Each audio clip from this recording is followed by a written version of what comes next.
my question is, what's worth pursuing, or what is worthy of pursuit in life? Yeah, well, there really is a tension between being and becoming, right? I think we live with this tension every moment of our lives, and I think the domain of our spiritual concerns really focuses on the being part, right? Like just spirituality, for lack of a better word, is whatever you put in the space provided. It is an answer to the question of how is it possible to be fulfilled in the present moment, in the midst of whatever's happening. And knowing that experience is always changing, knowing that you can't possibly create an experience that doesn't change. How is it possible to be at peace with the flux, right? So and really finding a mode of being that wherein you can recognize a type of fulfillment that isn't predicated on the next good thing happening, right? The story you're telling yourself about the future that may in fact never arrive. On some level, being isn't enough because there are all the ways the world might be, right? I mean, there's the possibility space of what we can create, and what we want to create takes effort. And so there's all these things that are not actualized now, even if we're content now. And I think the domain of our becoming, I mean, there's all kinds of healthy ways of, unhealthy ways of becoming, but the healthy mode of becoming, at least one part of it is, it really subsumes our ethical lives, right? It's like just, what is it, what would be good to do? What is positive? What is pro-social? How can we make the world a better place? How can we raise our kids to be wise and honest and content? And I mean, all of these are projects that take work. And so it's not just a matter of just chilling out perfectly and watching what happens. We do have to do things. So the tension really is in being at peace in the meditative sense, in the contemplative sense, in the spiritual sense, even while you make great effort to accomplish things. And I think the peace part comes when you recognize that your happiness is not actually predicated on getting any of those things done. I mean, that you have to learn to love the process. You have to learn to recognize that goals themselves, as valid as they might be to achieve, the experience of achieving them is very brief, and it has this mirage-like quality where it recedes. I mean, you've been thinking about this thing for a year, and you finally get to that landmark, and what is it? Well, it's just another moment of being alive, and now you've got your thoughts about the past and the future still, and the question is, can you actually make full contact with the present moment? And so in the quote you read, my main point was, most people, if you don't know how to meditate, you're basically trying to arrange the world to give you a good enough reason to recognize that the present moment is enough, right? And once you actually know how to meditate, you can sink into the present moment regardless of what else you're struggling to accomplish. And so you can sort of take the goal as the path, right? I mean, kind of emotionally and cognitively, you've already arrived in terms of your own concerns about your own well-being, and yet you know that life is also an unending series of problems to be solved, right? But we're all going to die, right? It's not there's no solution to the massive problem of impermanence, right? So we have to find some mode of being at peace with impermanence, and that's where the contemplative life comes in. So we're talking about pursuing peace. We're talking about pursuing this ability to navigate between, as you were saying, being at peace with where you are now, but at the same time growing and progressing and loving the process as well. How do you define, just for everyone who's listening, because I know you do this a lot in the book and in your work as well, how do you define spirituality and how do you define religion so that people can just make sense of those terms as we use them throughout this conversation? Yeah, well, I tend, as you probably know, I tend to be a critic of organized religion because it just forget about the tribalism that religion so often engenders and the conflict born of that tribalism. I just think we need a 21st century conversation about human wisdom and human happiness, and spirituality is a word I use, although I use it somewhat in scare quotes because people have associations with it that I think are just not helpful.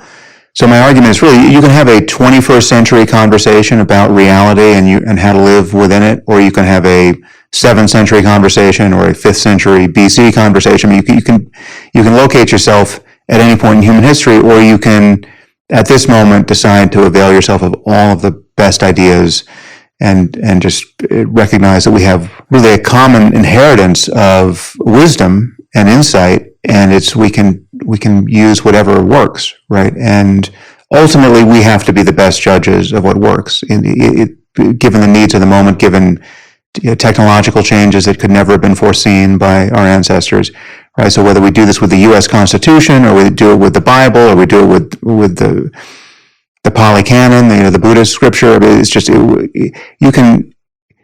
There's no question that our ancestors have created documents and ways of thinking and methodologies, science being one, the contemplative practice being another, that are incredibly valuable to us. But we have to recognize that, in this moment in time, all we have is human conversation and human intuition and human insight by which to navigate. And so for the religion piece, to be dogmatically attached to a specific religion as though it were the one true way of seeing everything, that just doesn't make any sense to me at this moment. I mean, it's analogous to wanting to say that physics is a Christian phenomenon because the Christians, for the most part, were the first people to actually make real breakthroughs in physics. Well, it's just, there's no reason to speak of Christian physics or Muslim algebra, and ultimately I think there'll be no reason to speak of Christian or Buddhist or Hindu spirituality. I think we have a common human project, and whatever is true of the human mind and its possibilities, there has to be a way of talking about that truly transcends culture and certainly it isn't sectarian in any usual sense, right? In the same way that science, when it's working, transcends culture and isn't sectarian. I mean, there's no Japanese science versus American science versus, there's just science.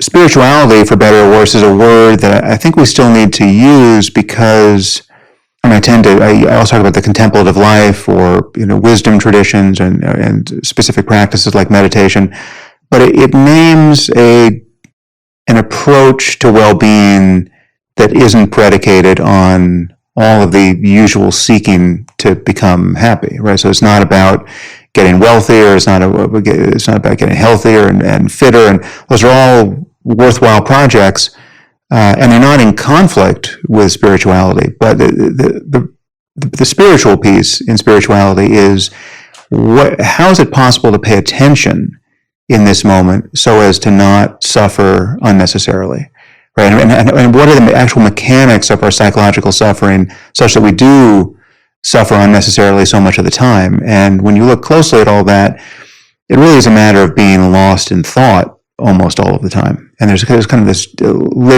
waking dreamscape of thought where we're talking to ourselves moment to moment, we're not aware of it. And so much of that conversation is an unhappy one.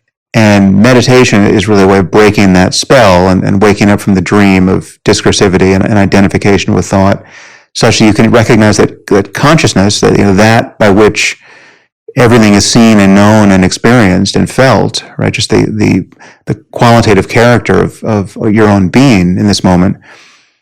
Consciousness has certain qualities that are intrinsically peaceful and gratifying and free of problems, right? And it's really at the layer of thought that we fail to recognize all that and feel that our every waking moment is some form of emergency that has to be responded to or reacted to. Yeah, and I think the way you define spirituality and the way you talk about it, I feel like it's definitely more and more appealing today. I think it's definitely something that, as you said, we need a 21st century version of what we're pursuing and how we think about reality. And I think those conversations are happening more often and more strongly and in more important circles. I have this question because I've often thought about this. You've well documented the pitfalls of organized religion and the challenges that come with that. What do you think are the pitfalls or challenges of spirituality in the fact that we move away from something, as you said earlier, was like, this very defined, structured way of living that we've now come to look at it and gone, okay, that doesn't make sense all the time. And at the other end, we have a complete kind of open paradigm of spirituality, which can often be confusing, lacking structure, lacking somewhat of a map. Like, do you see certain pitfalls as to how we practice and become contemplative about spirituality?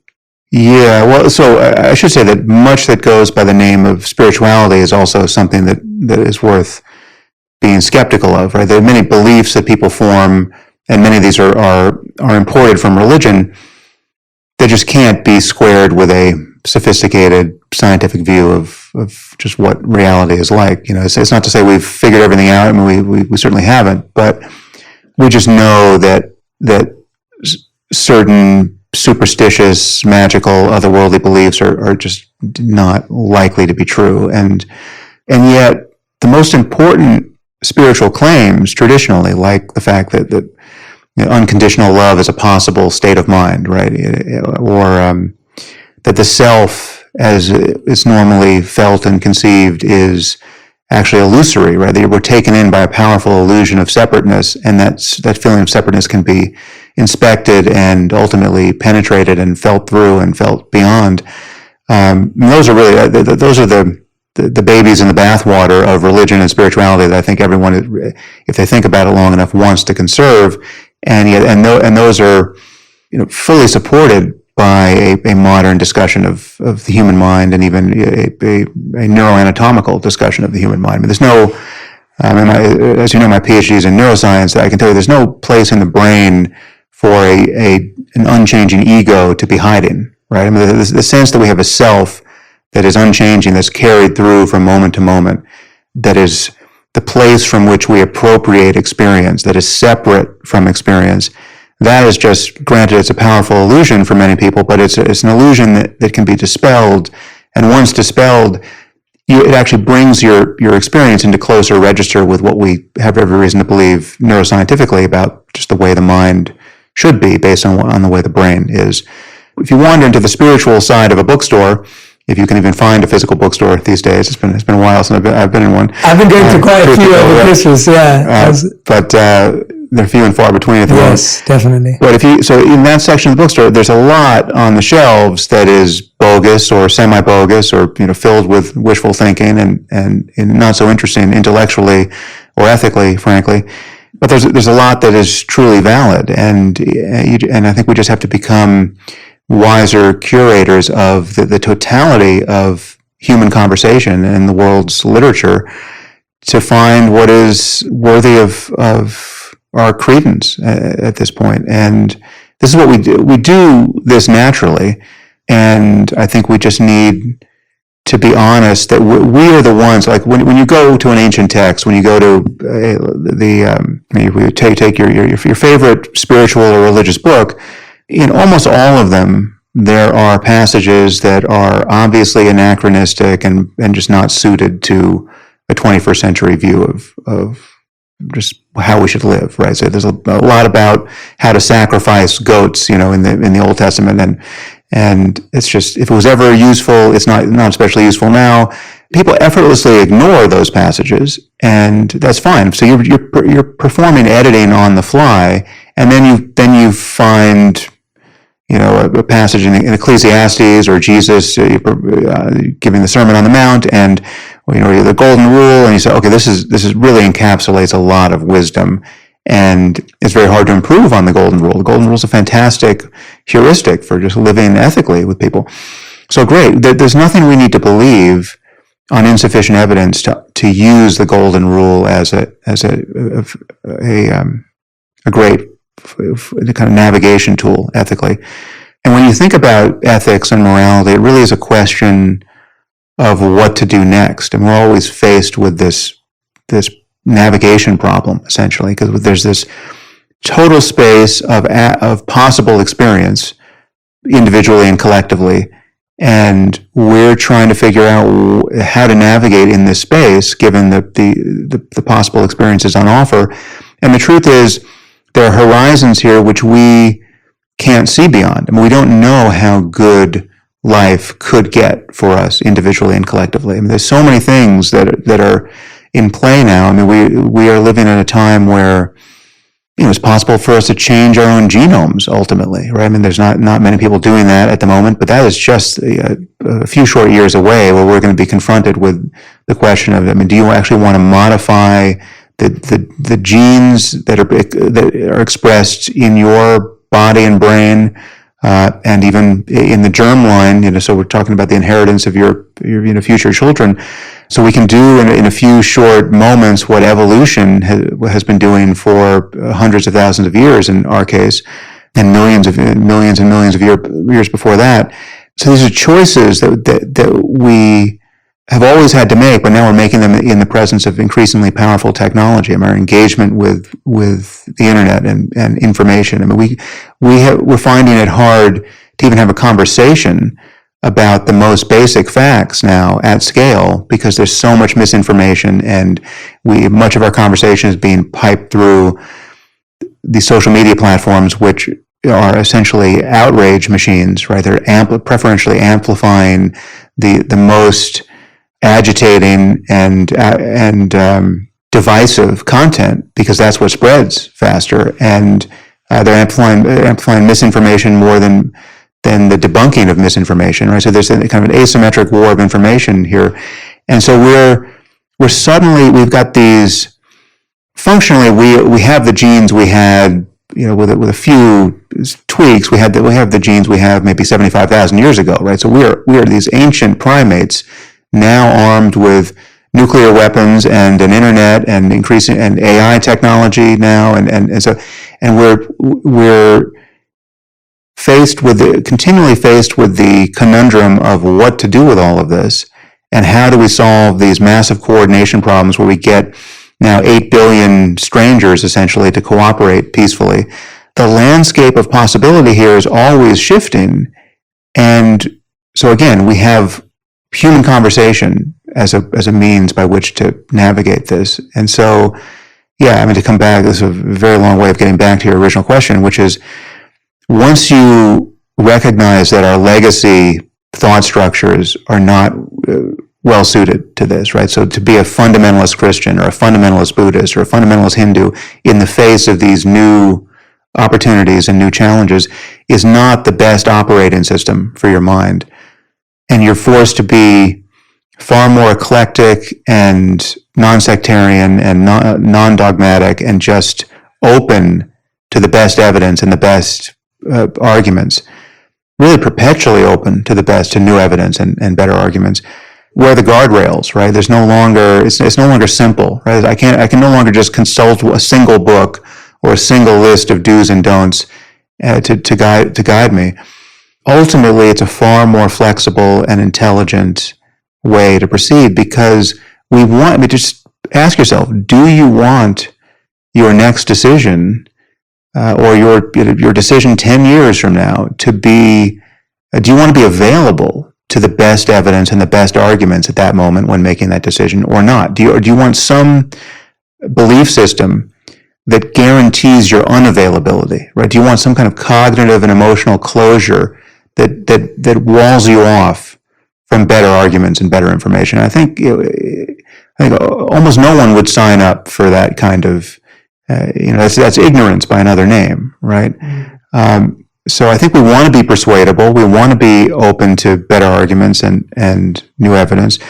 We also want to be skeptical and conservative in how we revise our map of the world, because we know that most new published studies have stand a very good chance of not being true, or not being replicatable, even in science. We have a legacy, we have an inheritance of institutions that have proved themselves over generations, and so we shouldn't be eager to tear everything down to the studs and build again, right? I think there's a reason to be conservative with respect to institutions and norms, and things that have worked for centuries, there tend to be a reason why they've worked for centuries, and so there's a sort of a tinkering and an iterative process here that I think makes sense. But ultimately, yeah, we want a modern wisdom tradition to be the common property of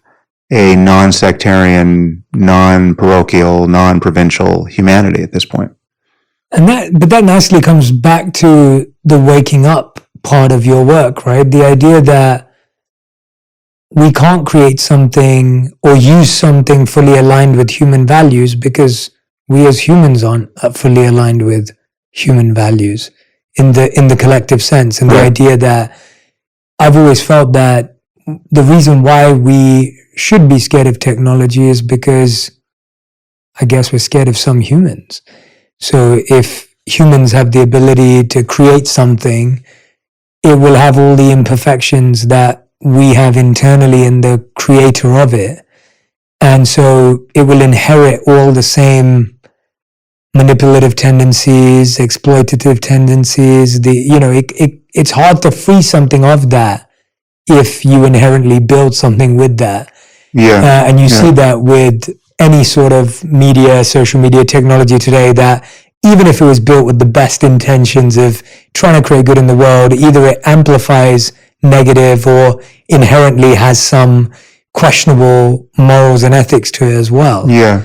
And so it comes back to the waking up part of your work, which is this self-reflective, contemplative idea of, who am I becoming? Who do I want to be? Who am I? I mean, at the very deepest level, as you said. One word that I've always loved from my studies was this idea of the word purifying. Like there was a need for purification of some of these elements. And you talk about this in the beginning of your book when I believe it was one of the first times you did MDMA, and then you had this feeling of like complete love for your friend, free of envy. And when I was reading that, I was thinking about how much this word purification is often not talked about, but it's probably my favorite word that I've learned through my study of the wisdom traditions, because to me I was thinking, what's really required, as you said, is that love's already there. It's already there. It's not like you're finding or discovering something, but there's almost like a detoxing, a cleansing, a letting go of these other things that cloud our ability to be that. Is that part of what you do in what you feel meditation achieves, or no, that's a completely different thing as well? The thing you want to accomplish is already accomplished. Mm-hmm. Right? So they're dualistic and non-dual ways of conceiving the whole path of practice. And the dualistic way is very much a purification model, which is there's something that's like currently dirty, right? Yeah. And you can clean it, and it's going to take effort to clean it, right? And so and I would argue that most spiritual traditions are framed in that way. Mm-hmm. And there's definitely a place for that, but the mature approach to meditation practice is, and the one, frankly, that is just free of the stress of seeking, is to recognize that consciousness as it is, ordinary consciousness, regardless of what its current contents are, regardless of what you're currently experiencing. You could be feeling a classically negative emotion. You could have just gotten angry, right? And then you remember, oh, wait a minute, I'm supposed to be meditating. Okay, what's true now, right? And the physiology of anger hasn't even had time to dissipate yet, right? So that'll happen over, tens of seconds, right? But still, in this, if you know how to recognize, what I call over in Waking Up, consciousness without a center, in that first moment of just recognizing that you are the condition in which anger and everything else is appearing, there's already no center to that condition. There's already no ego in the middle of it, and it doesn't actually get emptier of self than that ever. And even if you have a very different experience. You take MDMA and you feel unconditional love, or you go on a long meditation retreat and you get really concentrated and you're just regularly having experiences of bliss, say. So it can be very, drug-like. All of those changes in the contents of consciousness are transitory. You take a drug and it's going to wear off. You get very concentrated and you feel bliss, but when you're watching Netflix 2 weeks later, you're not concentrated in that way, and you're doing something else with your attention, and presumably you're not going to be blissed out in the same way. So all of those changes in the contents are temporary. What's not temporary is the availability of this recognition that there's just this open condition in which everything is spontaneously appearing. Thoughts and sights and sounds and sensations and emotions and moods, and the energetics of experience is always occurring in a condition that is fundamentally mysterious, really. I mean, it's not, because if you engage it prior to concepts, I mean, there's a layer at which you can just think about it and describe it in psychological terms.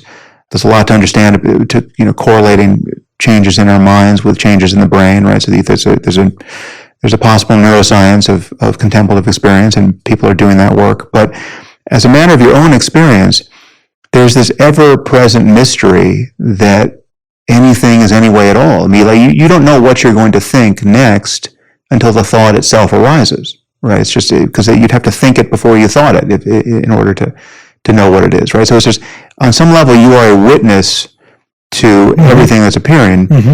And in the beginning, it feels like the witness has the structure of a self, of a subject. But as you look into that more and more, that structure goes away, and there's just this condition in which everything is appearing. And and that doesn't feel like I. It doesn't feel like me.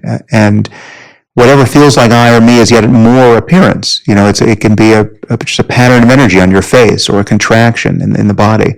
So as you keep dropping back and witnessing that, it has, the purification model makes less and less sense, because what is there to purify? Right? There's not, like, even anger is no longer anger, right? In the moment of recognition, it's just a feeling of heat on your face, right? It's a feeling of tension in your chest, and there's no one to whom those feelings refer, right? And so the moment you recognize that, you have, by definition, broken the connection to whatever thoughts were telling you why you were angry, and why you should be angry, and why you have every right to be angry, and what you're going to say to that person next time you see them. You've broken that spell of thinking. And so the emotion is dissipating. And so it's, anger is no longer anger. But it's, in purification mode, it is still possible to do that dualistically. I mean, in the beginning, when you're practicing, what I tend to teach over at Waking Up is a technique called mindfulness, which most people engage dualistically in the beginning, where they're strategically being aware of sights and sounds and sensations and the breath and thoughts and emotions. And so even dualistically, you can learn the difference between being lost in thought and identifying with an emotion like anger, and just witnessing it from the point that seems to be outside of that thought and that emotion. And even if it feels like a subject that's paying attention strategically to the physiology of anger or the arising and cessation of thought, that's fine. I mean, that's a starting point. That's and a necessary one for virtually everyone. And that does accomplish this de-identification from the whole process that's giving you this negative emotion. So there's a freedom even in the dualistic awareness of the flow of thought and emotion. But ultimately, and that very much has this character of purifying the mind. It's like anger is a classically negative thing to be stuck in and identified with and acting out of, and it's divisive. You're going to say the thing you regret and that for which you have to apologize for, and it's just and the normal person who doesn't know how to be mindful and doesn't know the difference between being lost in thought and not is really the mere hostage of that process. They're going to stay as angry as they're going to stay for as long as they're going to stay that way, and they're going to do all of the things that are life deranging and reputation harming they might do on the basis of that emotion for as long as they're going to do those things, and then they're going to have all the reaction to what they did and said, and that's the complication of life born of that one moment where you got angry. Even dualistic mindfulness gives you a degree of freedom that most people don't have, and it is a kind of superpower to be able to say, oh, well, I just got angry.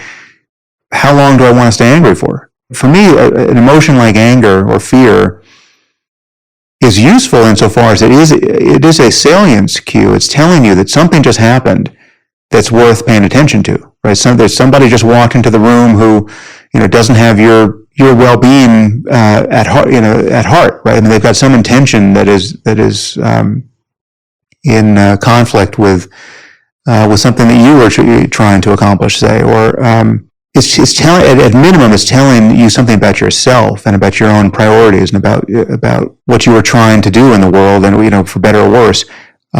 So it's worth paying attention to, but it's almost never the state of mind you want to be in to then solve the problem you just noticed.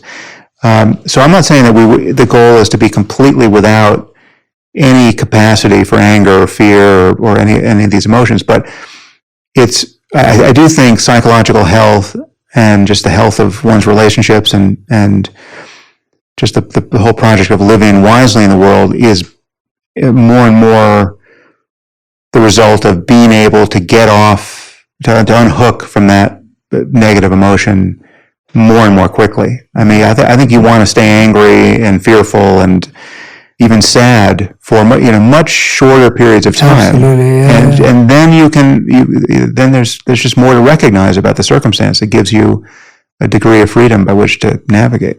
Yeah, no, I fully agree with that. I've whenever I get asked that question, which I'm sure you get asked a lot, it's like, well, don't you ever get angry, or don't you ever, get upset or sad? And what you just said has always been my response, that I still feel anger, I still feel sadness, I still feel envy.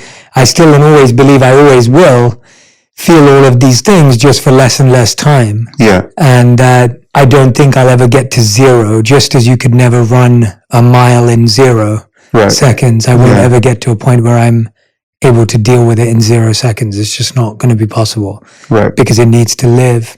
I think there are more impersonal and ethically necessary modes for these emotions that I don't think we want to get rid of. I mean, I think outrage, moral outrage, has its place, and it is the basis from which we would react to grave injustice in the world. But it doesn't have to be.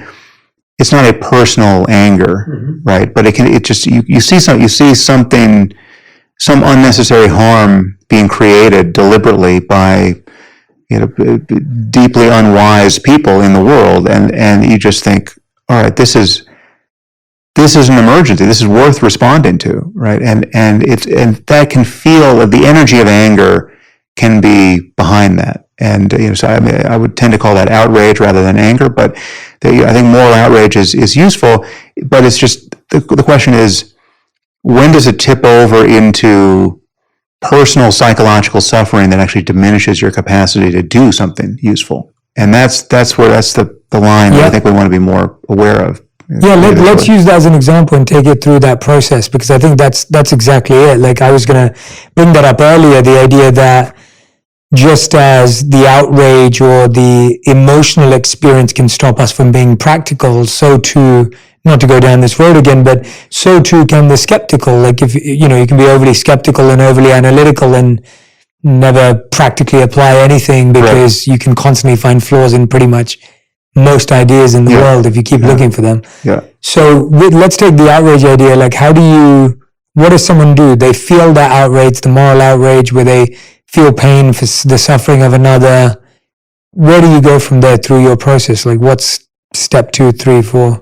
Well, I think it's important to be, again, cautious and skeptical of one's own emotional hijacking, right? So it's like you want to know that this isn't a personal, petty, egocentric reaction, and it actually is born of what it purports to be, a compassionate engagement with the world. Like, you actually want the best for other people, perhaps including yourself, but also, I mean, it's like we're all on the same team. That's the mode that you're in, and so it's not an expression of your own greed and narcissism and kind of a self-focused and divisive emotion.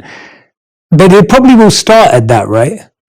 Well, I think it can have something of that character, in that it can have the character of contraction. I mean, outrage feels like anger. It's like it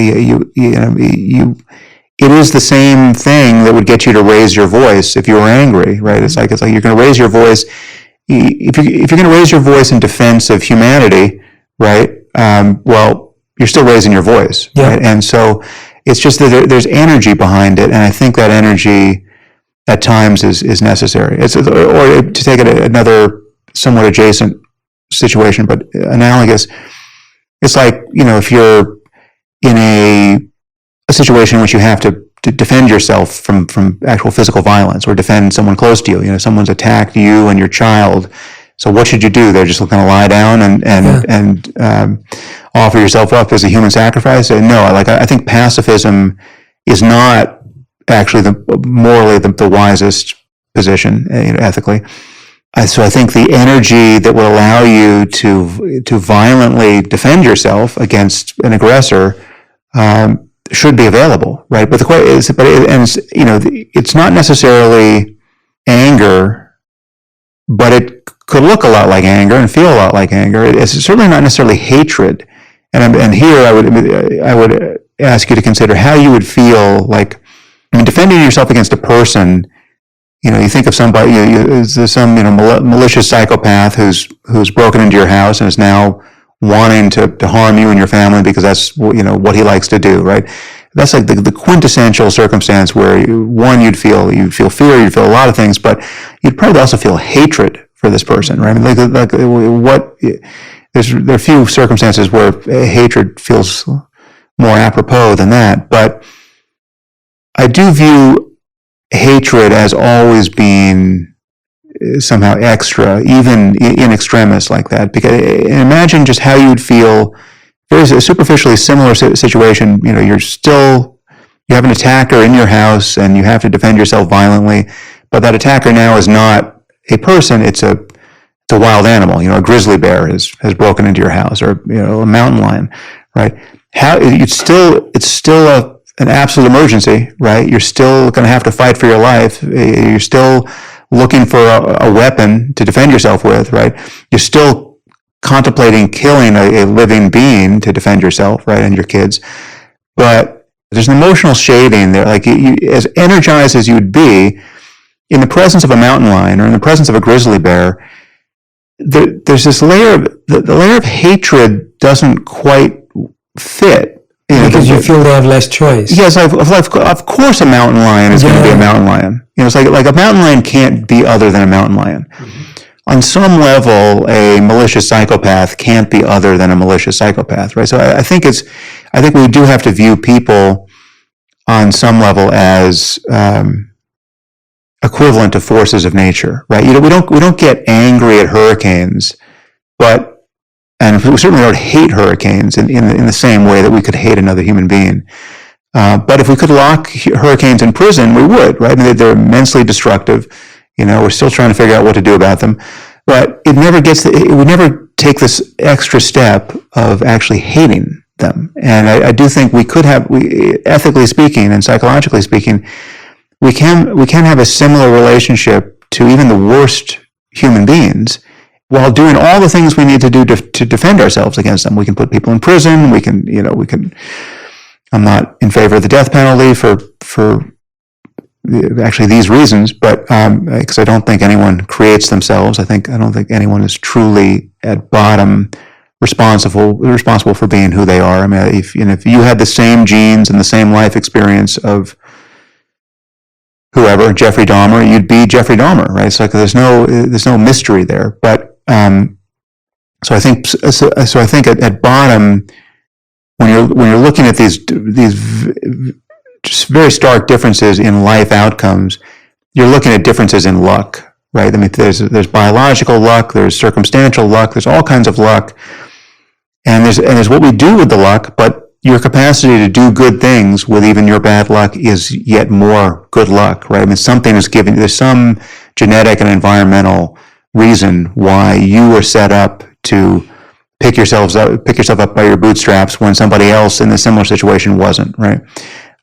And so on some level, we have an ethical imperative to acknowledge the massive role that luck plays in our lives, and I think we should want to cancel the most egregious differences in good and bad luck between people. So when we look at a whole society, that is suffering from immense bad luck because it didn't have the natural resources that some other society did, or it had those resources, but even those resources created perverse incentives, and so it's got a terrible political outcome based on all the level of corruption that's layered on top of the resources. I mean, there's just terrible disparities in luck there, right? And so I think we, as a global civilization, more and more, as we grow wealthier and wealthier, and can take advantage of good luck over here, we should want to engineer a tide that raises upon which most or all boats rise more and more. It's not to say that capitalism is wrong. It's not to say that we're ever going to completely nullify differences in luck. And I think some asymmetries may in fact be the optimal way to encourage people's creativity and innovation, right? So it's like I'm agnostic as to on some of the questions of how to organize a society and an economy there, but I do think more and more we need to recognize that so many of us, I mean, certainly anyone who's got the free time to listen to this conversation right now, stands a pretty good chance of being in the top 10% or even 1% of humanity with respect to luck. You know, all the variables, whether it's with respect to health and wealth and education, and just having the free time and attention to listen to this and be interested in this, and to be asking the kinds of questions we're trying to address in a conversation like this.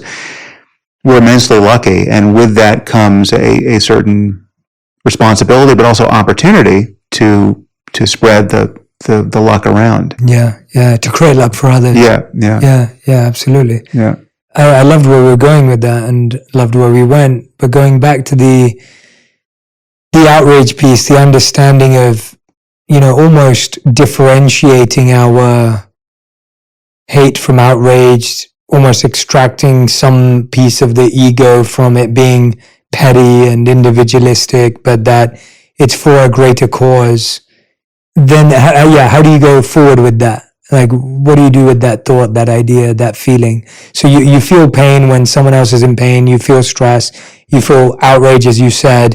There may be a petty personal anger to it that triggered us in the first place, but we were able to carve that out and understand that that wasn't the basis of our real outrage, that there was something bigger. Yeah, well, then it really just depends on what the problem is and what the situation is, and whether you can influence it, right? I mean, if you can't do anything about it, well, then it's not useful to be just grinding your gears with outrage. I mean, your outrage needs some kind of outlet, so if you have some kind of platform upon which to try to make sense on these important topics, well, then do that.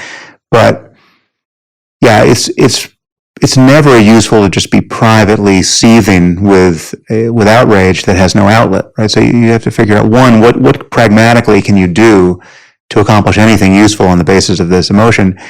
And if there's nothing to do, it's great to have the tools by which you can just let go of it, right? And it's like, and that's and again, that's where meditation comes in. I mean, that really is a kind of superpower. You can just decide, okay, there's nothing to do here with this negative emotion. So now I can just let go of it, and that's it's true for public-facing emotion like outrage, but it's true for an inwardly facing one like just anxiety about something that is coming up in the future, right? So like you've got some medical condition, now you need to get an MRI to see if you've got something scary, and you can't get the MRI until next Tuesday, right? So now you've got this time to wait. So the question is, in the intervening days, how captured are you going to be by this feeling of anxiety? Is there any utility in feeling anxious between now and Tuesday? And if there's not, wouldn't it be great to actually just let go of it, right? And most people feel like that's pretty hard to do, right? I mean, most people don't have tools apart from just diverting themselves, distracting themselves with something else to take their mind off the thing that they're really sort of thinking about in the background, that they don't want to think about, but they're helplessly, perseverating on it. But as far as acting in the world so as to make the world a better place, I think, based on outrage or some other emotion, I'm impressed more and more by how much that's a story of changing incentives at the system level more than it is a story of getting individuals to improve themselves. I think individuals should want to improve themselves, and I want to improve myself, and insofar as I can share wisdom about how to do that, I do that, more or less full time. But there's another level of analysis and another level of discussion that needs to be applied to the systems in which we're all functioning, and we need to recognize that in so many places we have systems of incentives that are aligned so as to make it actually hard to be a good person, right? Like you need to be some kind of moral hero to be truly ethical, given how the system is tuned. And conversely, totally normal people can be lured into behaving more and more like psychopaths in a badly tuned system where the incentives are all wrong, right? And I think more and more we need to be alert to that, and we need to want to design systems where it just becomes easier and easier for ordinary, conflicted, mediocre people who are not even thinking about ethics all that much, right? Don't want to. They just want what they want. It's easier for them to behave more and more like saints because the incentives are aligned to that way. To take a example that's recently top of mind, so like we have the problem of climate change.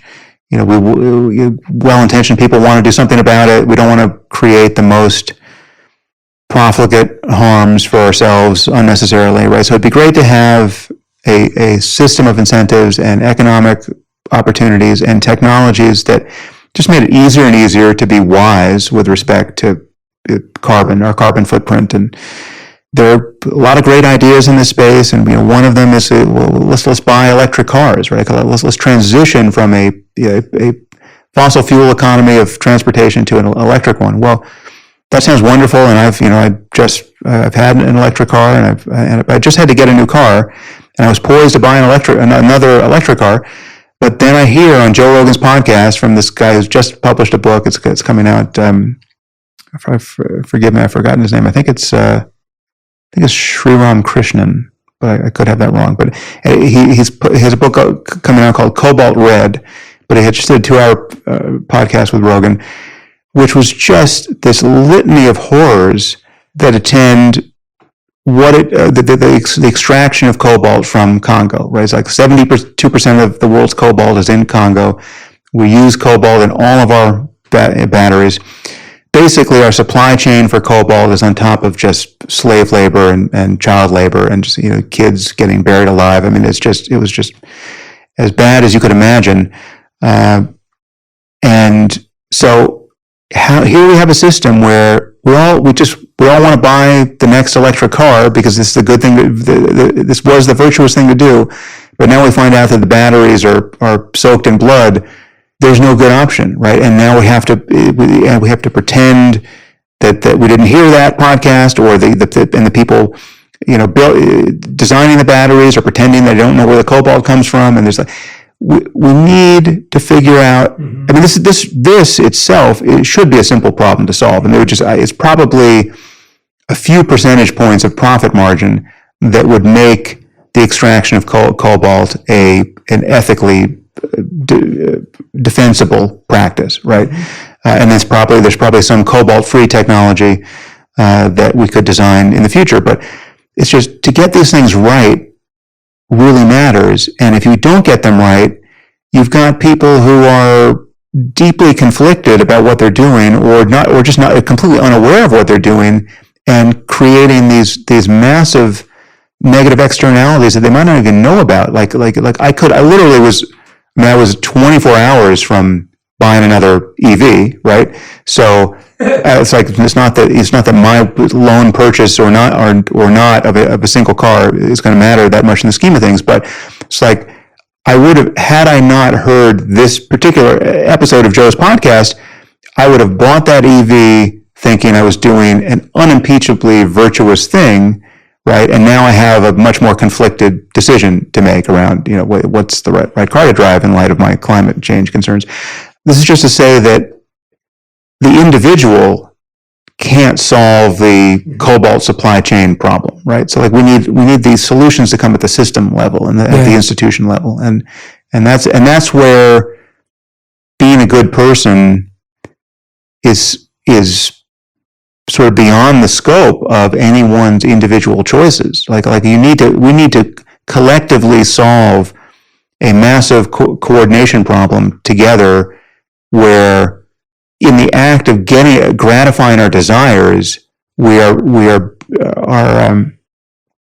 creating less and less harm and doing more and more good, more or less effortlessly. And that really is. You can have people who are just not thinking about purifying anything, behaving in really impeccable ways, given good incentives, and that's so more and more I'm thinking about that. Yeah, I love that you're thinking about that, and I think it's an idea to put forward, though, is that it's also that the people that are setting up the institutions and the systems are also individuals. So it's like a vicious cycle. It's like the leaders at the top, the people who have made all these decisions to go out and, take all this cobalt and make sure that it was picked by child slaves or child labor or whatever it may be. I haven't listened to the podcast, so I don't have the context. But someone made that decision, and some system never thought to correct that because that was led by some people. So I agree with you, but I think it's both. It's like, I think even where systems have been made tight, you still see people trying to find a loophole. I mean, that's how the human mind is set up. And so you've got the loophole mindset of like, okay, well, let me find a way to exploit this or manipulate this towards my benefit anyway. Right. And so you've got both. I think both are important. I think, if you were the decision maker, if you were building EVs, you would be able to make that system in your company and you'd set it up, but that would come back to you. Yeah. Right? Like if we taxed carbon instead of taxing income, say, I don't know how that works out in terms of the balance sheet, but something like that. So we're using a tax to disincentivize something we want to disincentivize, pollution, and we're not penalizing something that's intrinsically good, just creating value and being paid for that value, which is what income in the best case is coming from. So there's that, and then all of a sudden people would, all right, if it's costing me money to be polluting, well then I'm going to figure out how to not do that, and that's just going to be our interests are going to be aligned there, right? So, and so there's probably 100 or 1,000 cases like that. But where I was going was I've been thinking a lot about what has come to be called the effective altruism movement. I mean, just how to do good more reliably, more systematically. Many of us have been disillusioned with how philanthropy has been done traditionally. It's like there's a distinction between, this actually comes back to some of what we've been talking about with the difference between being led by one's emotions and actually understanding what the outcomes are in the world that one is accomplishing. When you're trying to do good in the world, let's say you're giving to a children's hospital, say, I mean, that just seems an intrinsically good thing to do. But we know that so much of our impulse to do good, our impulse toward altruism, our impulse toward effective compassion is driven by the single compelling story, the single identifiable protagonist, the one little girl who's got cancer and we can help her, right?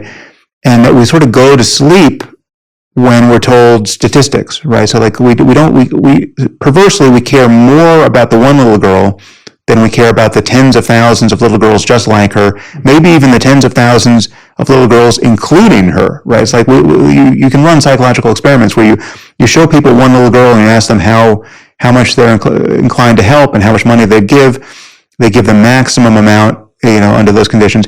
If you show them the same little girl and you layer on a story of just how many other girls there are like her, the people's compassion impulse reliably diminishes, right? So this is clearly a moral bug of our operating system. So we know that the good feels we get from giving are separable from the actual effects of our giving in the world.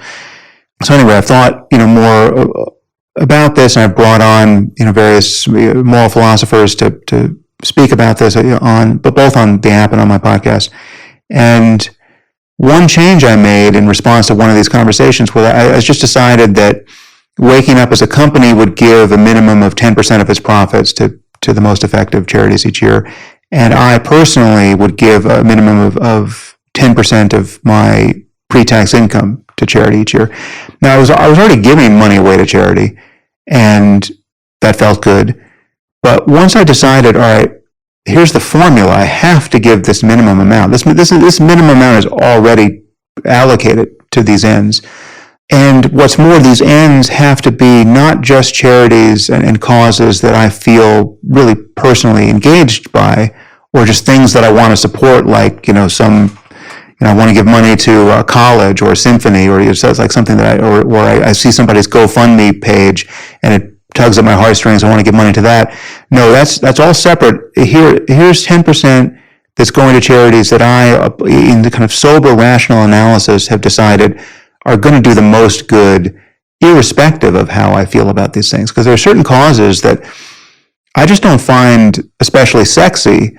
That just not, like I just can't. I have to continually rethink my interest in them. Mm-hmm. But they are objectively, if you want to save a life, per unit, per dollar put into the system, this is the best use of your dollars, right? So one has been, malaria mitigation in sub-Saharan Africa, just malarial bed nets, right? Like I just can't get too excited about handing out bed nets, right? But that's something that's worth supporting. So I just decided that, okay, GiveWell.org has run this analysis. They're a great source of information about effective charities. Here are their top 10 charities. Whether I find these sexy or not, I know I can outsource the cognitive labor to these people because I've spoken to them enough. I've analyzed what they've done. They're doing enough. This is their full-time job. All right, until I hear otherwise, I'm going to take their advice. It doesn't matter how I feel about these charities, right? I'm going to get my good feels elsewhere. But what's happened is, once I decided that I'm going to give this amount of money to charity each year, and it's happening by default, whether I'm thinking about it or not, whether I'm gratified by it or not, a very interesting thing flipped. One is, when I confront all these other opportunities to give money away that are tugging on my heartstrings, they almost show up as a kind of guilty pleasure. Like I literally have had the feeling of giving money to a children's hospital or giving money to somebody's GoFundMe page, and it's almost leveraging the same greedy circuits in the brain as you'd get if you're like opening a catalog and you want everything on both pages. It's a very visceral experience of selfishness and selflessness totally merging, and it's like wise selfishness is the same thing as selflessness, but it has the energy of like I want to do this, and because I sort of know I've rationally allocated to this a certain amount to doing this good, kind of automatically, sort of even out of sight and out of mind. I'm not spending a lot of time thinking about where that money is going. It sort of changed my relationship to all these other occasions where I'm having to decide on the basis of my intuitions moment to moment whether I want to give and how much to give. And it's really just kind of flipped everything upside down in a way that's interesting.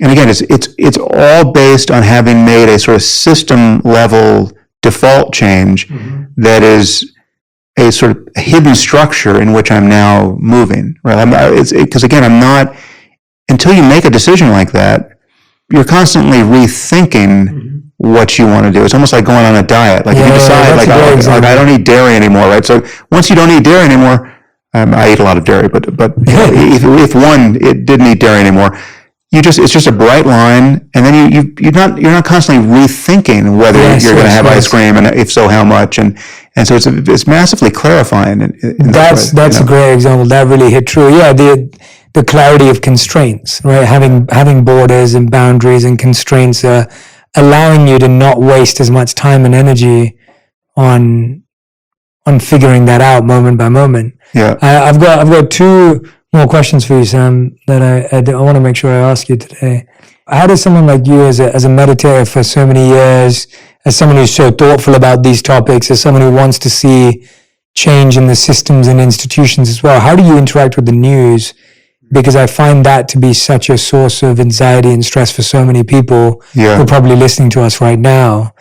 And so I'd love to hear how you've built a healthier, hopefully systematic, logical relationship with the news. Well, it changed recently for me because I deleted my Twitter account, which was where I was getting a lot of my news. I mean, I was not getting the news from Twitter per se, but I was just seeing, I was following lots of smart people and seeing what articles they were recommending. And so I was just going through that it was kind of like my news feed. So I still, I read the New York Times, I read the Atlantic. There's many things I read, so I see the news in various channels, but I was using Twitter as the first filter on that, and that, for a variety of reasons, became really toxic for me, and toxic in a way that I was convinced was misleading. I mean, that was the thing that got me to finally just kind of rip the Band-Aid off, because it wasn't just that I was seeing the worst of people and that was having a certain effect. I was convinced I was seeing people at their worst who are actually not as bad as they were seeming to me on Twitter. Like what Twitter was calling out of them was just a misleading picture of who they actually are. Because in some cases, I knew the people in real life, and I'm seeing them behave in abominable ways on Twitter, and I just think, all right, this is just a funhouse mirror that isn't psychologically healthy to keep staring into day after day after day. And also just so many of the things that it was amplifying stories that I was, as a podcaster, I was tempted to react to. And I felt like I was getting a misleading signal as to just how salient or representative those stories are of the way the world is, right? So like it was just the phenomenon of being too online ultimately, right? Yeah. So insofar as Twitter was news or a simulacrum of news, that has really changed for me. I just am not seeing it, and now I just. I have a few sources of news that I go to as more or less reflexively, but again, it's more and more I'm asking the question, what do I want my moment to moment life to be like, and who do I want to be at the end of the day when I'm hanging out with my wife and kids, right? And what are the consequences of having spent my attentional budget over the previous hours in one way versus another? And I mean, Twitter, for me, honestly, was a big change, because it was like getting out of an unhealthy relationship. I mean, I was just, for all my talk about meditation and being able to unhook from anger and other states, I mean, I could unhook and I could let go of negative emotion and et cetera. I mean, it's not that the tools don't work, but I was spending a lot of time looking into this very deranging space, and it's not deranging for everybody, but for me, because what's unique about my job or my approach to my job is that,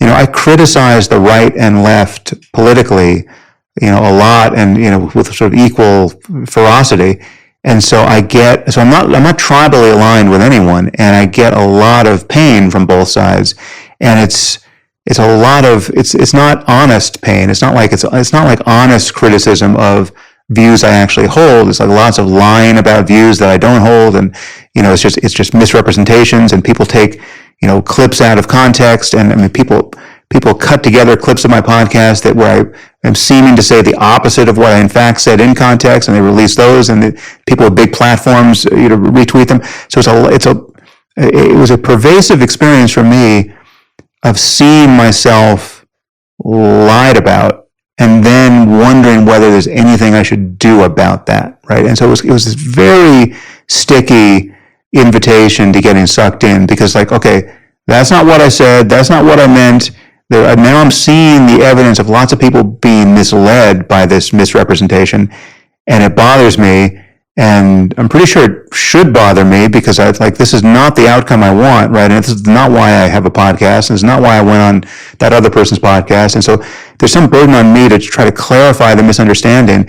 And I was continually getting sucked into the illusion that clarification was possible, right? So I would try, because I really wanted to use Twitter as a channel of communication. It was the only social media platform I ever used. I never used Facebook, I have Facebook and Instagram accounts, but those are just marketing, channels for my team. I'm never on those.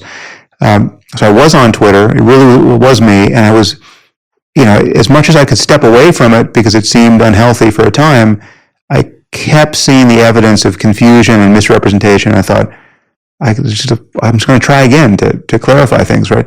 And that was such an unrewarding experience that it was creating a residue of despair and contempt. I mean, I just felt polluted by. I just felt like I had met like all the psychopaths in the world on a daily basis. Like there can't be as many psychopaths in the world as I seemed to be meeting online. As much as I could step away from it and just and put it down, I kept picking it up again. And so I just thought, this is crazy. So I just ripped it off. And that's been an immense change. I mean, so sometimes you need to actually do the thing that is, you can't just keep putting yourself in this dysfunctional situation and then processing your reaction. It's like, you have to ask yourself, why are you doing this? Why are you spending your time and attention this way in the first place? And so for me, it was Twitter. I mean, I understand other people, depending on what they could just be if they're sharing cat videos on Twitter, they're just getting nothing but love, right? And they have no idea what I'm talking about. But trust me, it's possible to have a truly lousy experience on Twitter. Yeah. What, if anything, would bring you back? Because I love what you're saying there, that, if you're doing the same thing, it's giving you the same result. You've tried a new thing with it, it's giving you the same result. Sometimes you have to cut it off to create a healthier balance, to reconfigure, to do the work you want to do. What, if anything, would allow you to go back to it? Or how would you see yourself if you were to go back to it in a healthier way? I'm thinking of all the people who cut things out their lives because they need to feel that distance from it because it's taken a hold of them, but then they know that in reality they might have to go back at one point. Yeah, well, I'm not planning to go back. I don't really see that. I don't think. I mean, for marketing, I don't need it. You don't miss it. Well, I miss it. I miss the good parts of it. Yeah, that's what I mean. Because I was following a lot of smart, funny people, and that was entertaining. But the truth is, even the good parts were ultimately diverting in a way that, in retrospect, feels like a bit of just a waste of time. It's just like I'm getting. I didn't have to spend as much time even with the good parts of it. It's just it was kind of like, just like too many carbs in that part of my information diet. That's what Twitter was. It was all carbs. I mean, if I went back, I would probably use it much more like I use or don't even use my other social media channels. I would just use it as I would have someone post for me, or I would post without ever looking at what's coming back at me. And there are people who get a lot of negative stuff coming back at them and they just never see it because they just never look. And that's, I could have been one of those people, and I was that sort of person for, some periods of time, but I just kept getting lured by by the promise of clarifying confusion, because here the person just says something to me and I can say something back, why not, and for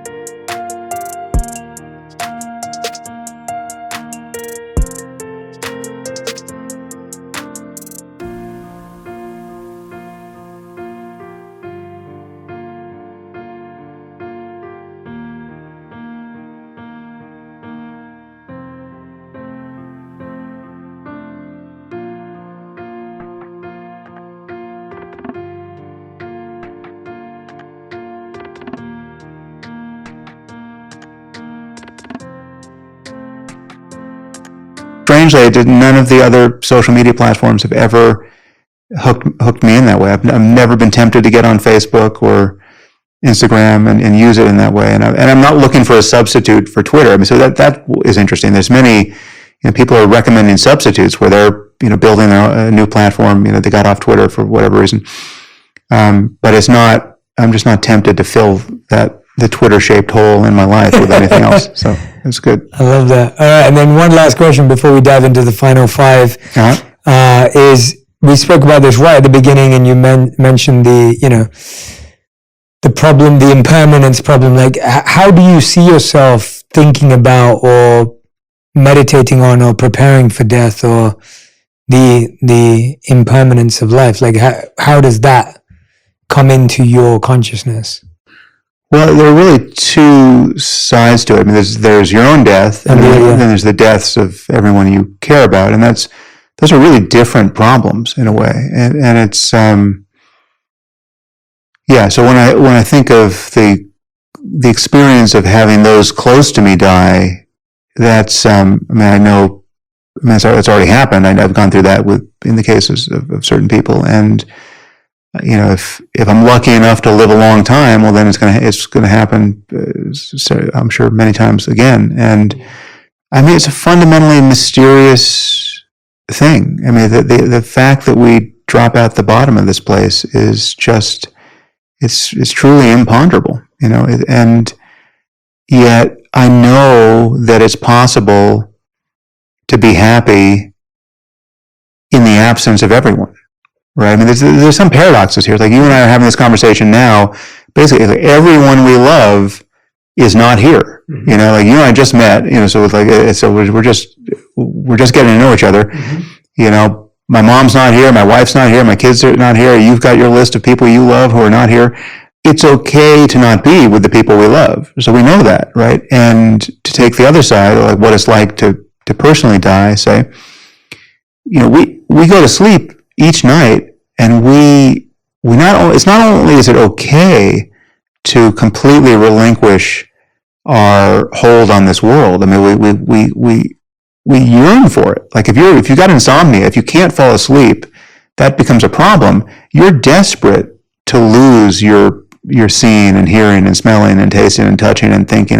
You just want to completely get zeroed out every night. And that's, if nothing happens after death, I mean, we can leave aside the possibility that death is in some sense an illusion. But if you really just get a dial tone after you die, right? Really, there's just nothing. It's somewhat analogous to sleep. I mean, it's like the lights go out, right? Every night we do that, and we do it happily, and there's no, I guess some people have sleep issues where they're afraid to fall asleep, but that's certainly not the common case, right? And so, to the contrary, we yearn for it. So it is somewhat paradoxical that these, like the worst thing about life, the thing that people are terrified to experience themselves, and they're terrified to experience in the case of losing the people they love, we, in the most routine way, we have really analogous experiences that are fine. Right, so like you're fine alone in a room, and you're fine to go to sleep, and there's a bit of death in both of these things, because everyone you love really is absent, and when you fall asleep, you really forget everything about your life in this world, until you start dreaming, and then you're completely confused about your life in some other circumstance, unless it's a lucid dream.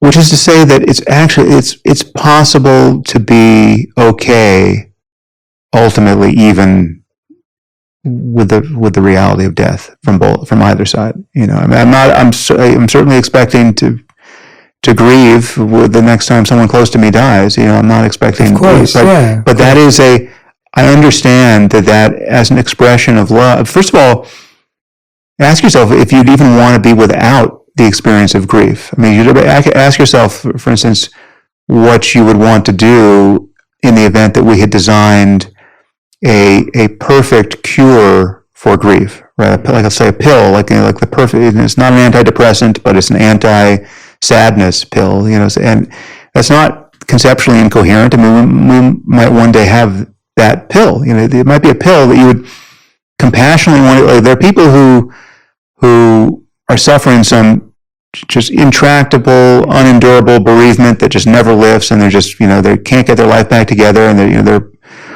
you'd want to give that pill to that person. But the question is, how soon would you want to take that pill? And would you want to take that pill 15 minutes after your closest connection in this life died? It's like the body is still warm, and would you be popping this pill? I don't think so. I mean, there's something like, how carefree do you want to feel in the immediate aftermath of a person you love dying?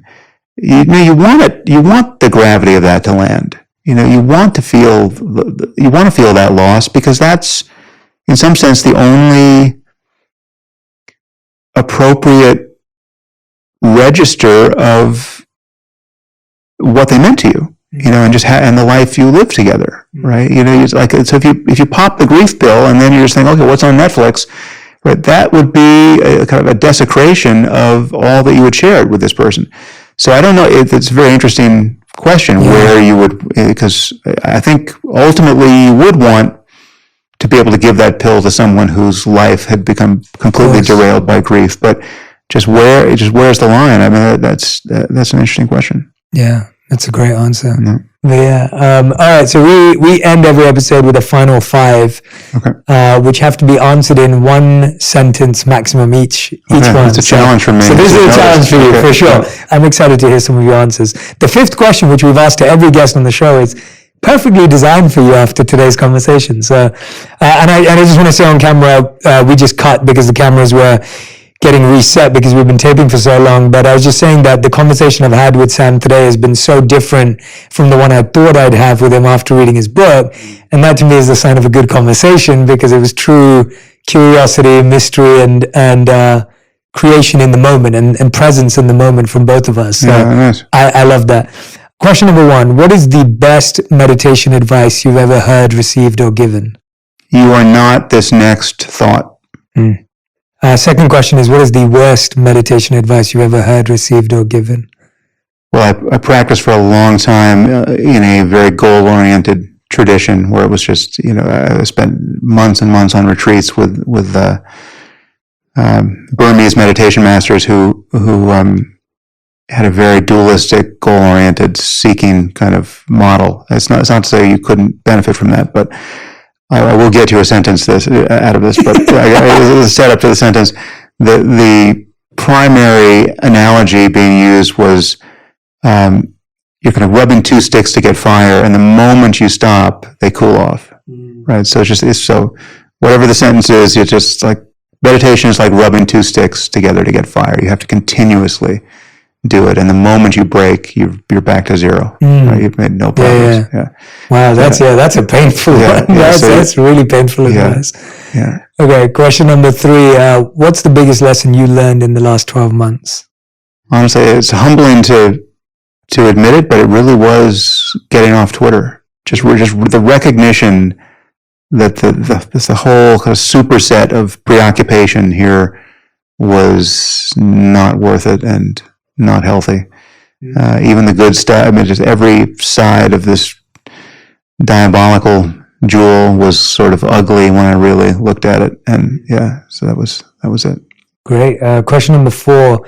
What's something you think people value highly, but you don't value anymore? Identity. In what sense? I mean, it really in every sense. I mean, just tribal identity, your religious identity, your ethnic identity, I don't even think you need to identify with the face you see in the mirror each day. Right? So how much less should you have to identify with people who just superficially resemble you in any way? So, but even just the identity of feeling like it's in my career or in any mode in which I'm showing up in the world, it's less in like who I feel I am.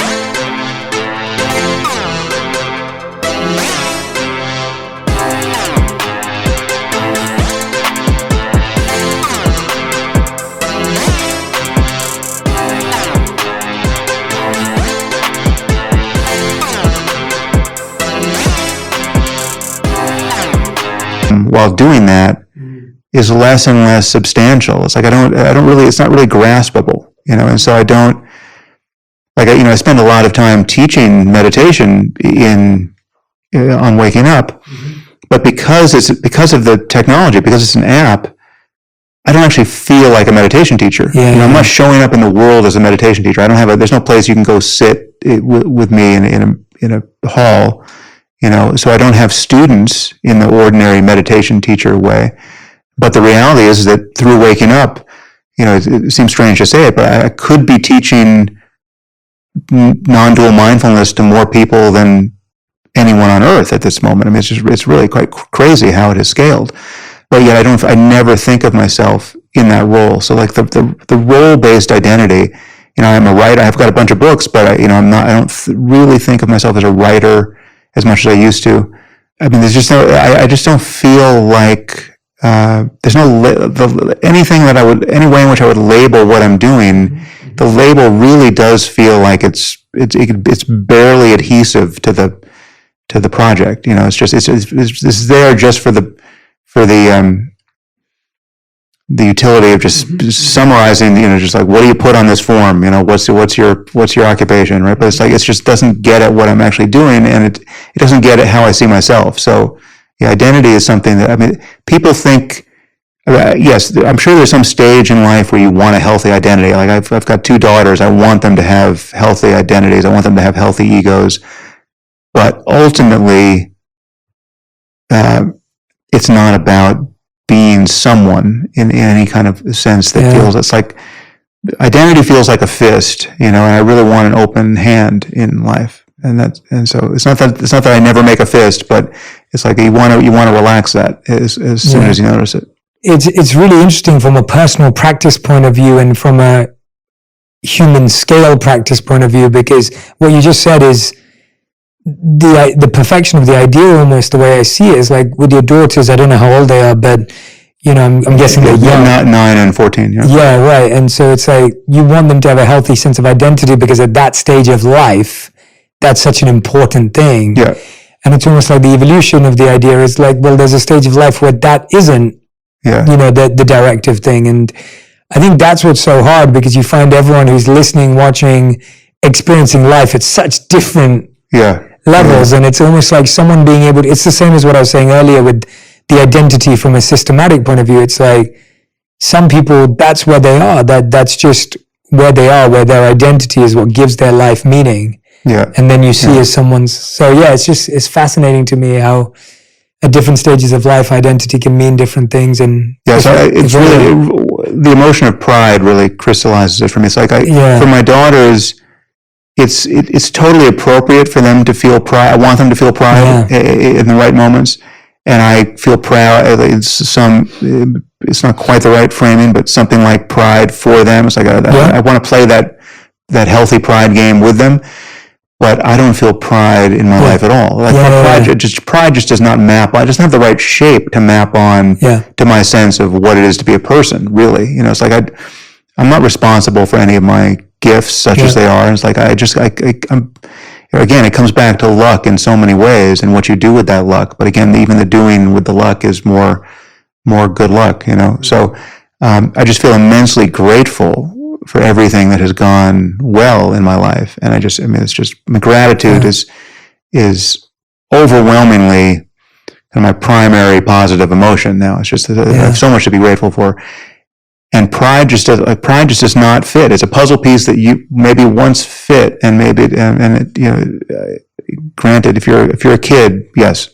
Yeah. It's a game, it's a totally appropriate game at a certain stage of life, but later on, it's a game that you have to outgrow. Yeah, I can relate to that completely, and I fully love that. I loved hearing that. Fifth and final question: if you could create one law, this is the one that I said we've asked to every guest, but I feel like it's perfectly designed for you. If you could create one law that everyone in the world had to follow, what would it be? The price we pay for dishonesty at every level of society is so enormous, and there's so little price paid for lying. I mean, like when a politician is found to be lying, right? Or a person who has immense responsibility is found to be lying, but for like specific cases of fraud that are actionable, like lying is just under the purview of free speech. Really, it's like it's not illegal to lie, right? I think it's not so much a law. I think if we had lie detection technology that we could rely on, which is there are various interesting reasons why we don't have that and may never have that. But if we had that, if lie detection technology was like DNA analysis in a court of law, like you just put someone on the witness stand and you could tell whether they were lying, right? I think that would be overnight, that would be the biggest ethical change that we could ever imagine in society. So I think, anything that brought the appropriate level of opprobrium to lying, right? Especially lying when it matters, that would be some version of that law. The you can't lie when it matters law, whatever that is, So, but I do think it would be a technological solution if we just could. More and more, if people knew that they were in a situation where they actually can't get away with lying, right? Because the technology is such, or the information space is such that it's. But the added piece is that the norm, the norm violation needs to be just more urgent, because most people are walking around with a sense, everybody lies, all politicians lie, so like it's normal to lie. What do you expect? It's like, and so it's not. But the amount of harm and the amount of good that would be accomplished if you just knew people were being honest, and you're not going to be unpleasantly surprised by. Yeah.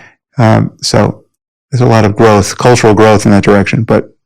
Yeah. Sam, I hope you get involved in changing some systems. Right.